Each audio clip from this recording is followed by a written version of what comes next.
Hello' গাইছ নমস্কাৰ পুনৰ আন এটি নতুন ভিডিঅ'লৈ আপোনালোকক স্বাগত জনাইছোঁ। তো গাইছ এতিয়া চাব এটা ভাল খবৰ লৈ আহিছোঁ আপোনালোকৰ বাবে, যিটো আমাৰ আকৌ এবাৰ নতুন পদসমূহ মুকলি কৰা হৈছে, য'ত আপুনি এবাৰ পুনৰবাৰ অনলাইন যোগে বা অফলাইন যোগে ইয়াতে এপ্লিকেশ্যন কৰিব পাৰিব। তো এইবাৰ যি আছে ভেকেঞ্চি আপোনাৰ মুকলি কৰা হৈছে চয়েল কনভাৰ্জেশ্যন ৰিক্ৰুটমেণ্ট 2025, যিটো আমাৰ এইবাৰ পুনৰবাৰ চয়েল কনভাৰ্জেশ্যনৰ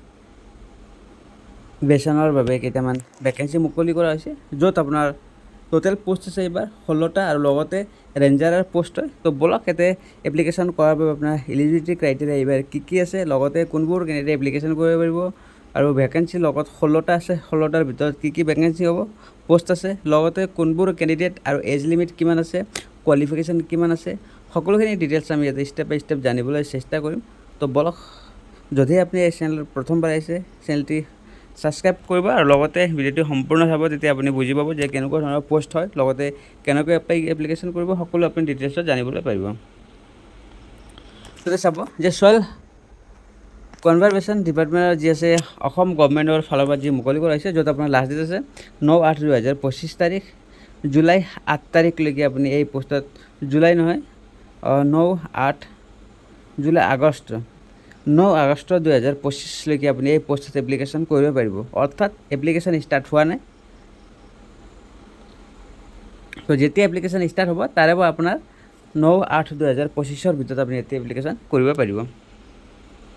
তো এতিয়া আমি ইয়াতে ডিটেইলছত জানিবলৈ চেষ্টা কৰিম। যি আছে আমাৰ যি আছাম পাব্লিক ছাৰ্ভিচ কমিশ্যন APSCৰ হেজ ৰিলিজ যি আছে, আমাৰ যি আছে নটিফিকেশ্যন আমি মুকলি কৰা যি আমি দেখিবলৈ পাওঁ, এইবাৰ যি আছে চয়েল কনভাৰ্জেশ্যনৰ বাবে ৰেঞ্জাৰৰ যি পোষ্ট আছে তাতে আপোনাৰ APSCৰ ফালৰ পৰা মুকলি কৰা হৈছে, য'ত আপুনি এইবাৰ এটা সুযোগ আহিছে য'ত আপুনি ল'ব পাৰিব।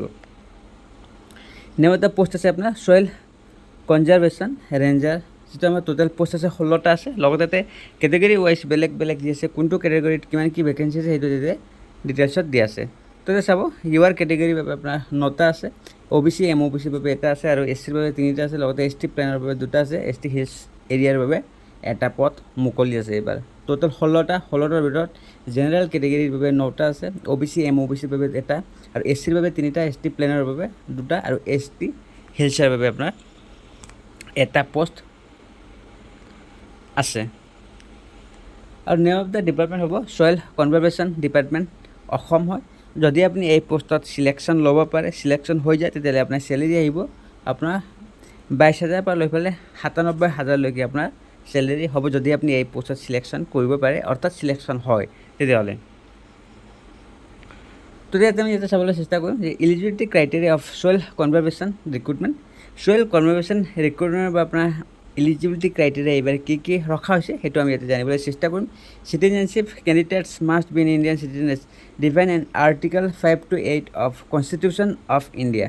তো এইখিনি আমি বুজি পালোঁ। লগতে কি আছে ৰেচিডেণ্টশ্বিপ, যি আমাৰ অসমৰ হ'ব লাগিব, যি আছে ইয়াতে চাব PRC, the candidates must B N permanent resident of Assam. অৰ্থাৎ আপুনি অসমৰ পাৰ্মানেণ্টলি অসমৰ হ'ব লাগিব, লগতে PRCখন আপোনাৰ লগত থাকিব লাগিব, যিটো আমাৰ অসমত ইছ্যু কৰা PRC, লগতে এমপ্লয়মেণ্ট এক্সচেঞ্জ চাৰ্টিফিকেট, এইবিলাক যি আছে সকলো মেনশ্যন কৰা যি চাৰ্টিফিকেটসমূহ আপোনাৰ লগত থাকিব লাগিব। তো এজ লিমিট ইয়াতে আমি জানিবলৈ চেষ্টা কৰিম।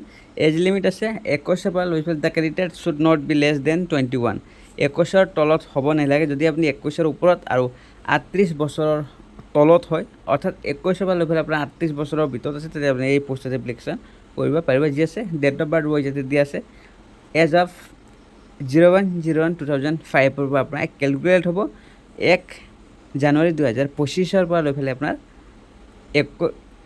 কেলকুলেট কৰাৰ পিছত আপোনাৰ বয়সটো 21 পৰা লৈ পেলাই 38 বছৰৰ ভিতৰত হ'ব লাগিব, তেতিয়াহ'লে আপুনি এই পোষ্টত এপ্লিকেশ্যন কৰাৰ বাবে ইলিজিবল হ'ব। তো এইখিনি আমি গম পাই গ'লোঁ যে কোনটো কেটেগৰীত কিমান ভেকেঞ্চি আছে, লগতে এজ লিমিট কিমান আছে, বয়সৰ সিমান কিমান কি এইবাৰ নিৰ্ধাৰিত কৰা আছে, সেইটো আমি গম পালোঁ। লগতে এজ ৰিলেক্সেশ্যন আপুনি এতিয়া দেখিবলৈ পাব, যি আমাৰ এজ ৰিলেক্সেশ্যন আছে এইবাৰ the category wise age relaxation as mention বিল, যেতিয়া চাব কেটেগৰী ৱাইজ ইয়াতে বেলেগ বেলেগ যি আছে কেটেগৰী অনুযায়ী ইয়াতে ভেকেঞ্চি মুকলি কৰা আছে। যি আমাৰ SCৰ বাবে 5 বছৰ পাব আপুনি এজ ৰিলেক্সেশ্যন, আৰু STৰ বাবে যদি আপুনি SC হয় 5 বছৰ আৰু ST হয় 5 বছৰ, লগতে OBC MOBC হয় তেতিয়াহ'লে আপুনি 3 বছৰমান পাব, আৰু PWBD হ'লে আপোনাৰ 10 বছৰমান এজ ৰিলেক্সেশ্যন আপুনি পাই যাব। ঠিক আছে। তো এইফালে 30 আছে 38 প্লাছ যদি আপুনি OBC MOBC হয় তেতিয়াহ'লে আপোনাৰ কি হয় 3 বছৰ অৰ্থাৎ 41 বছৰলৈকে আপুনি এই পোষ্টত এপ্লিকেশ্যন কৰিব পাৰিব যদি আপুনি OBC হয় এজ ৰিলেক্সেশ্যন এড কৰাৰ পিছত। তো এইখিনি ইয়াতে সুবিধা অকণমান দিয়া আছে, লগতে আছে আপোনাৰ এডুকেশ্যন কোৱালিফিকেশ্যনৰ বিষয়ে ইয়াতে ধৰা আছে।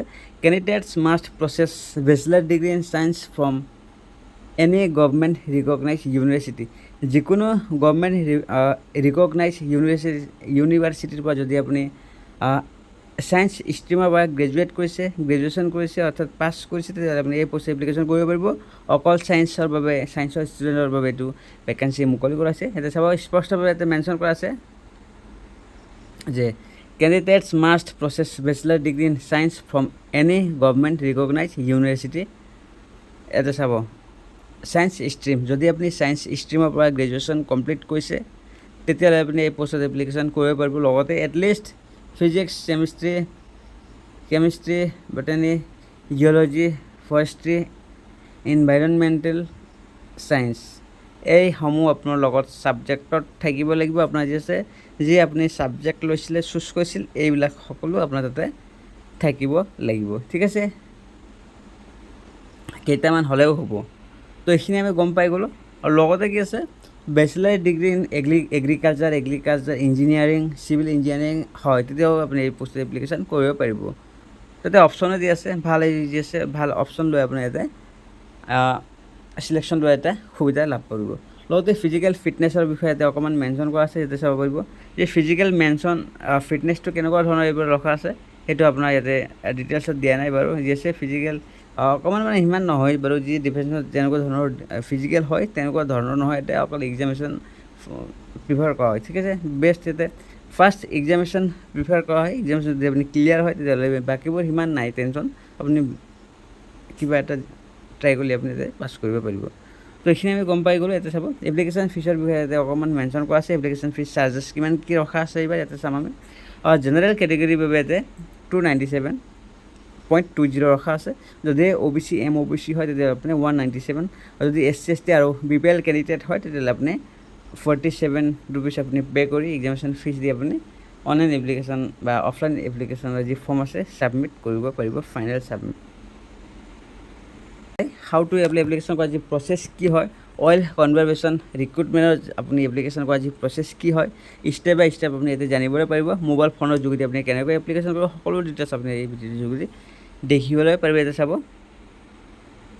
যি এপ্লিকেশ্যন কৰা যি লিংক আছে, লিংকটো আপুনি ডিছক্ৰিপশ্যন বক্সত পাই যাব। তাতে আপুনি ডাইৰেক্টলি এটা ক্লিক কৰাৰ ভিতৰতে আপুনি নিজৰ মোবাইল ফোনৰ যোগেদি আপুনি এপ্লিকেশ্যনৰ যি প্ৰচেছটো আপুনি ফাইনেল ছাবমিট নিজে কৰিব পাৰিব মোবাইল ফোনৰ যোগেদি।